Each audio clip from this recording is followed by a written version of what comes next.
Hello, people. Or should I say, extraterrestrial life on Earth.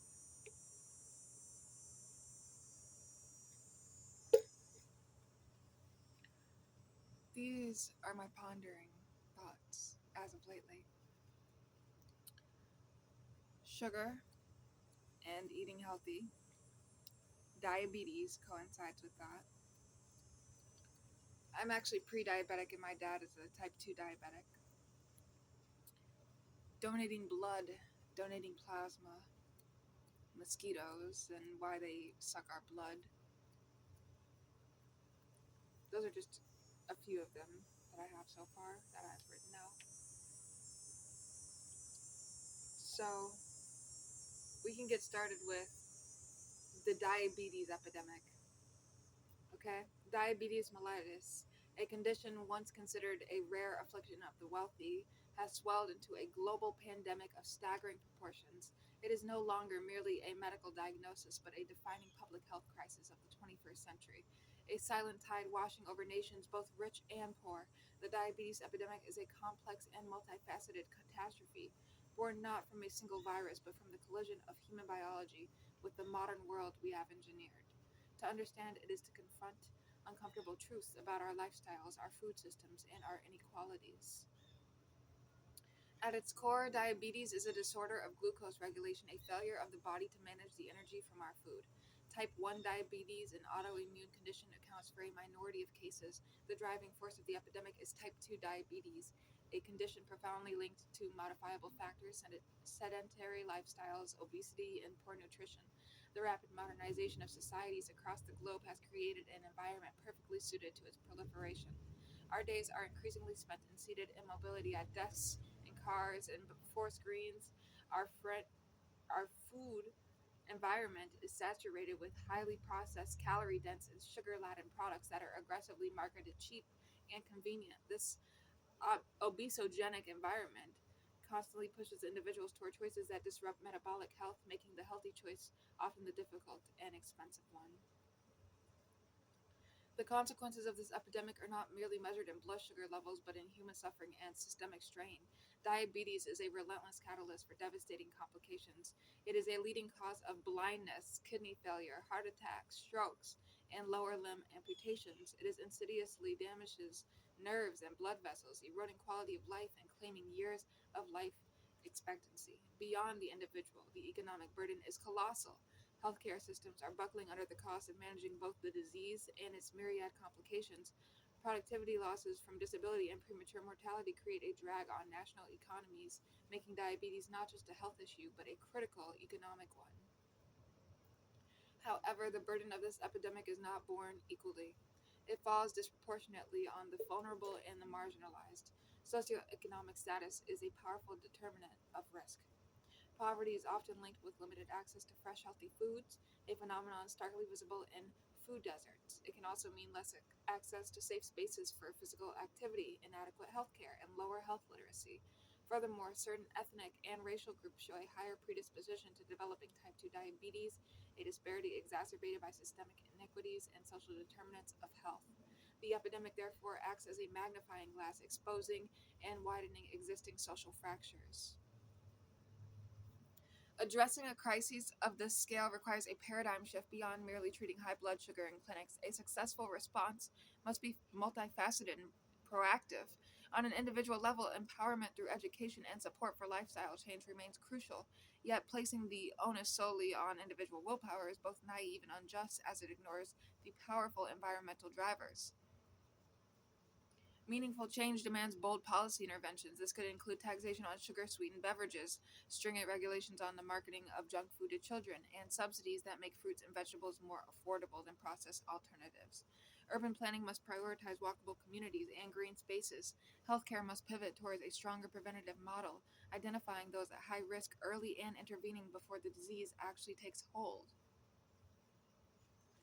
The diabetes epidemic is a man made disaster, a slow motion emergency woven from the fabric of our modern existence. It is a disease of overflow in a world of abundance, a condition of inertia in a world of convenience.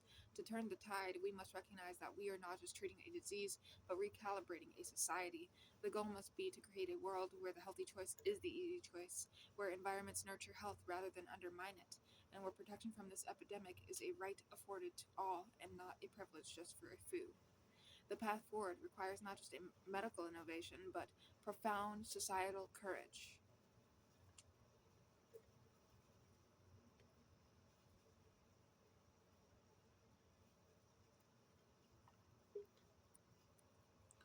And now, the sweet escape, a sustainable guide to quitting sugar from someone who clearly hasn't quit sugar herself. And I have a Fiji water right here, actually. This is my favorite type of water for some reason, Fiji. But quitting sugar isn't about deprivation, it's about liberation. It's about breaking free from cravings, stabilizing your energy, and taking control of your health. This guide will walk you through the why, the how, and the long term strategies for a lower sugar life. Phase 1, the preparation, mindset, and knowledge. Before you purge your pantry, set yourself up for success. Define your why. Is it for steady energy throughout the day, to break the cycle of cravings, to support weight management, to improve your skin health? Write your reasons down and put it somewhere visible. This is your anchor when cravings hit. Know your enemy. Sugar has many aliases. Aliases, sugar is hidden in countless products. Learn to spot it on ingredient labels such as sucrose, high fructose corn syrup, maltose, dextrose, barley malt, brown rice syrup, evaporated cane juice, fruit juice concentrate, corn syrup, molasses. Words ending in "ose" are often sugars. Cold turkey versus tapering. Cold turkey, best for breaking addiction quickly. Be prepared for intense withdrawal symptoms, headaches, fatigue, irritability for 3 to 5 days. Tapering, a gentler approach. Reduce your major sources of sugar week by week. Stop adding sugar to coffee, then cut out soda, then desserts. This can minimize withdrawal. The pantry purge. Go through your kitchen and remove obvious temptations: cookies, candies, soda, sugary cereals, ice cream, pastries. Don't forget to check healthy foods like flavored yogurt, granola bars, pasta sauce, and salad dressings. I meant to say healthy, not really healthy. Phase 2, the action plan, what to eat and do. This is the execution phase. Focus on what you can eat, not what you can't. Stock your kitchen for success. Protein, chicken, fish, eggs, lentils, tofu. Protein is crucial for satiety. Healthy fats: avocado, nuts, seeds, olive oil. Fat helps keep you full and stabilizes blood sugar. Complex carbs and fiber: vegetables, especially leafy greens, whole grains, quinoa, oats, legumes. Fiber slows sugar absorption. Whole fruits: berries, apples, pears.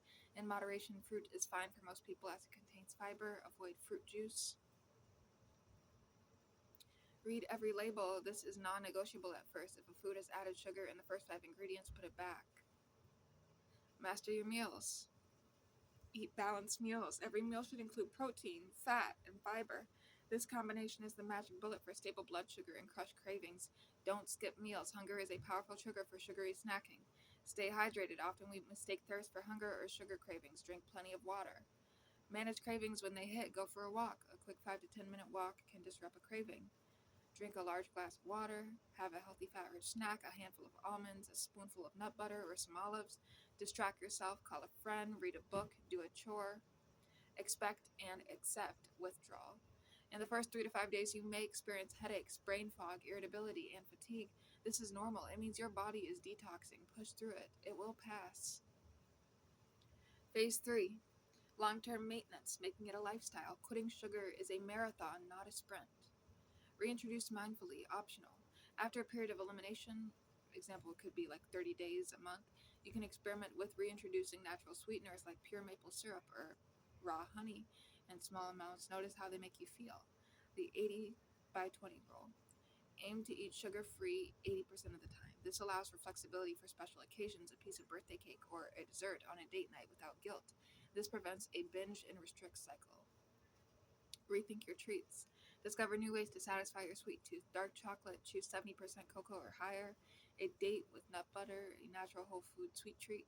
Homemade nice cream, blend frozen bananas for a creamy ice cream like texture. Berries with whipped cream. Use real unsweetened heavy cream.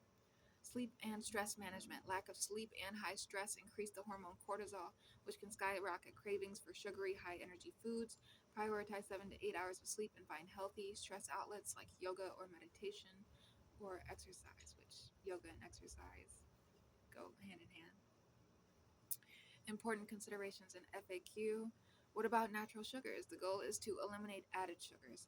The sugar in whole fruits and vegetables comes packaged with fiber, water, and nutrients, making it a healthy choice. Is sugar addiction real? Studies show that sugar activates the brain's reward centers similarly to addictive drugs, making it powerfully habit forming. Be kind to yourself. If you slip up, don't use it as an excuse to abandon the entire effort. Acknowledge it, learn from the trigger, and get right back on track with your next meal. Consider speaking to a doctor or a nutritionist, especially if you have underlying health conditions like diabetes. Final word. Quitting sugar is a journey of rediscovering the natural flavors of real food. Your taste buds will change. A carrot will taste sweeter, and a old favorite dessert might taste sickly sweet. You'll gain steady energy, mental clarity, and a new sense of control. You're not giving up anything, but you're regaining everything. You're getting your life back. Thank you for watching. And I struggle with sugar too, so stay tuned for more content. Thank you for watching.